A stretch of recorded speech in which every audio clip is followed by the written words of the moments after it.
तो पेपर का लेवल लगभग मॉडरेट रहा। अभी आपको बाकी सर लोग भी मुलाकात करेंगे, पेपर किस तरीके का रहा, क्या क्या चीजें रहा, वो सारी चीजें आप यहाँ पर देखेंगे।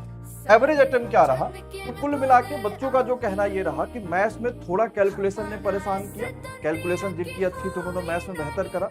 रीजनिंग में कोडिंग डिकोडिंग में थोड़ी सी परेशानी लगी कि क्वेश्चंस आगे पीछे उन्हें देखने को मिले, जिन्हें प्रैक्टिस किया था वो अच्छा कर पाए। रीडिंग कंप्रहेंशन में थोड़ा बच्चों को ये लगा कि यार मुझे हिंदी और बाकी लैंग्वेज में भी रीडिंग कंप्रहेंशन देखने को मिलेगा, लेकिन पहले ही आपको बताया गया था कि रेलवे ने आरटीआई रिप्लाई का कोई जवाब नहीं दिया था और इसीलिए आपसे कहा गया था कि आप हिंदी इंग्लिश अपना भाषा अपना जो भी क्षेत्रीय लैंग्वेज है सब में पढ़ के जाइएगा।